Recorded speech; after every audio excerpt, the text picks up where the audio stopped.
Hello दोस्तों, नमस्कार। GK Educare point पे आपका स्वागत है। दोस्तों, आज हम लोग एक टॉपिक पढ़ेंगे। टॉपिक जो है आधुनिक भारत से लिया गया है और यह गांधी जी से जुड़े हुए हैं।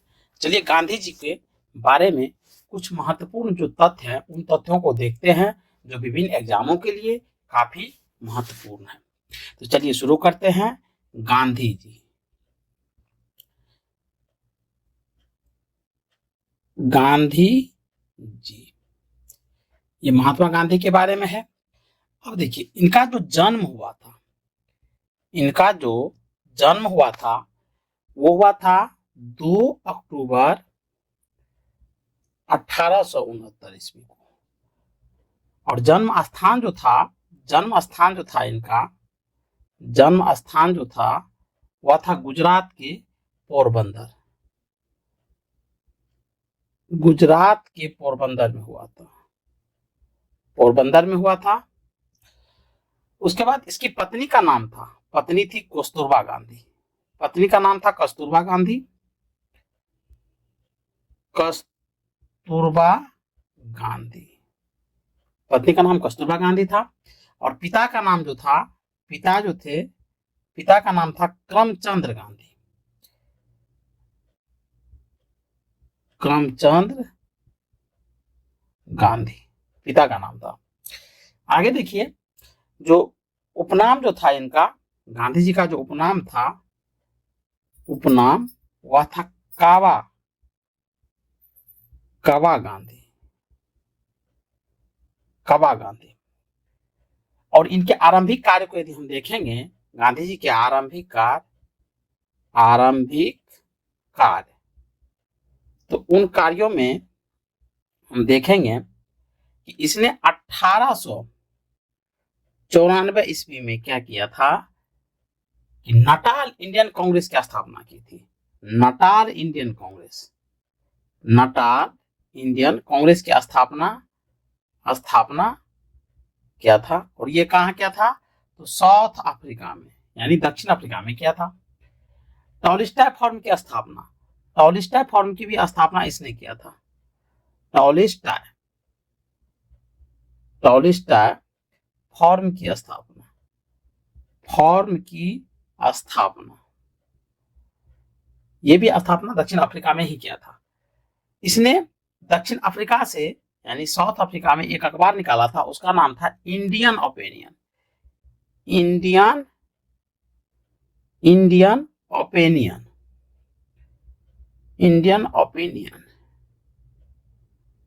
नामक अखबार निकाला था। इसके बाद देखिए इसने क्या किया था 1904 ईस्वी में फिनिक्स आश्रम की स्थापना किया था। फिनिक्स आश्रम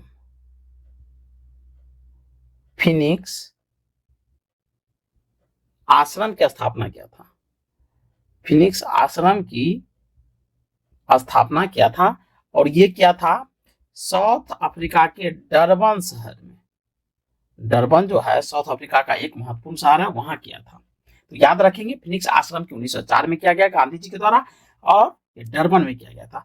1915 ईस्वी में गांधी जी भारत आते हैं। और कब आता है? तो 9 जनवरी, ध्यान रखेंगे, 9 जनवरी 1915 को भारत आगमन होता है। और इसी 9 जनवरी को भारत सरकार द्वारा प्रवासी दिवस के रूप में मनाया जाता है।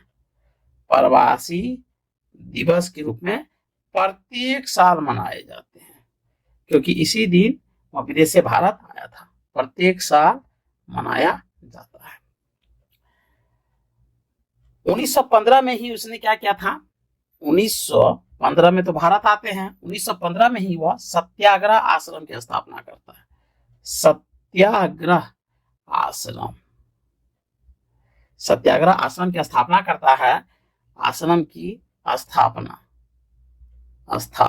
और ये कहां करता है? तो गुजरात के अहमदाबाद में, याद रखेंगे, अहमदाबाद में करता है। आगे देखिए, अब गांधी जी जब 1915 में भारत आता है, तो उसके बाद देखिए यह सबसे पहले 1916 में लखनऊ अधिवेशन होता है। 1916 में जो लखनऊ अधिवेशन होता है भारत में, ये कांग्रेस का, इंडियन नेशनल कांग्रेस का अधिवेशन था और ये वार्षिक अधिवेशन था, लखनऊ में हुआ था 1916 में। इसमें इसने भाग लिया था, पहली बार भाग लिया था गांधी जी। और यहीं पर इनसे मिला था राजकुमार शुक्ल, याद रखेंगे। जो बिहार में जो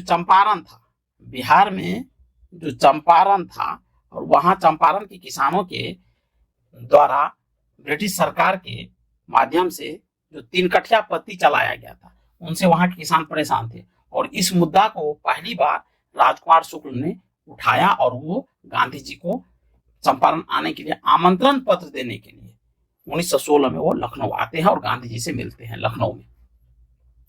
आगे देखिए, गांधी जी ने परिवार नियोजन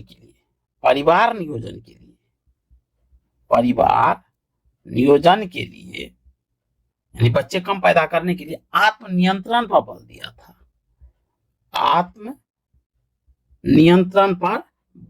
था। यानी जोर दिया था, लोगों को कहा था कि आत्मनियंत्रण रखें।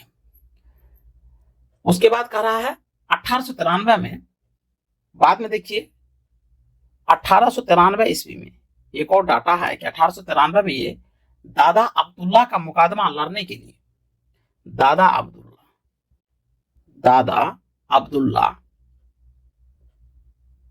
अब्दुल्ला का मुकादमा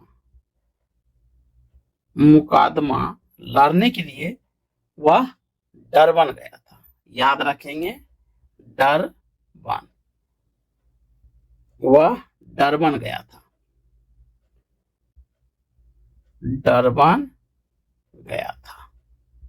और कब गया था? तो 1893 ईस्वी में। आगे है कि अब गांधी जी जब भारत आते हैं तो देखिए, भारत में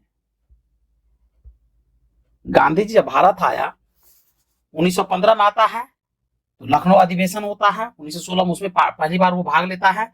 उसके बाद राजकुमार शुक्ल के निवेदन को स्वीकार करते हुए वो 1917 ईस्वी में 1917 में वो चंपारण का दौरा करता है जो बिहार में है। और 1918 ईस्वी में वह खेरा आंदोलन में भाग लेता है। खेरा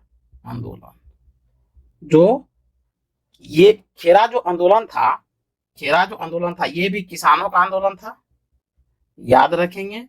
और चंपारण जो था ये भी किसानों का ही आंदोलन था। तो चंपारण आंदोलन 1917 और खेरा आंदोलन 1918 इसमें भाग लिया। और 1918 में ही खेरा के बाद अहमदाबाद मिल मजदूरों का आंदोलन में भाग लिया था।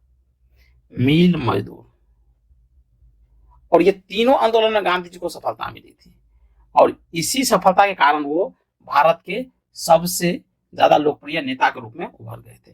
अब इसके बाद गांधी जी, हालांकि उनका संबंध जो है जलियांवाला बाग हत्याकांड से भी रहा है, लेकिन हम उसको यहाँ नहीं देखेंगे। इसके बाद गांधी जी का 3 महत्वपूर्ण आंदोलन था। एक तो था 1920 टू 22 और यह आंदोलन था असहयोग आंदोलन, याद रखेंगे।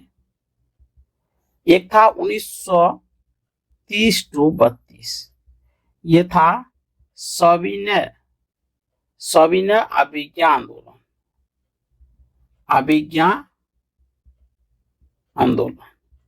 और एक था 1942 भारत छोड़ो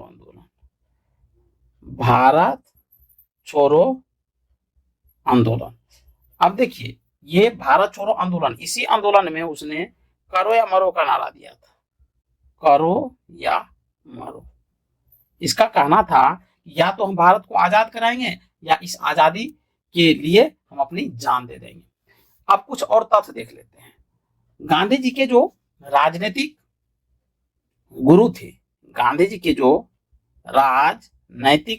थे, राजनैतिक गुरु वो गोपाल कृष्ण गोखले थे। वो गोखले जी थे। गोखले थे, यानी कि उसका पूरा नाम गोपाल कृष्ण गोखले था।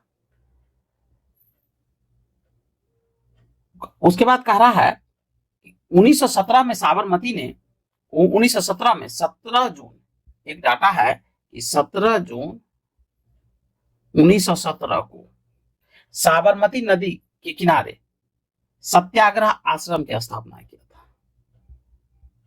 सत्याग्रह आश्रम की स्थापना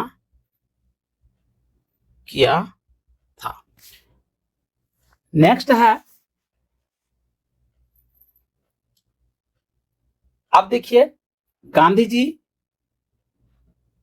कि जो प्रेरणा स्रोत थे, प्रेरणा स्रोत में कौन कौन थे, तो प्रेरणा स्रोत में कौन कुछ महत्वपूर्ण व्यक्ति है, उनका नाम हम यहाँ लिख रहे हैं।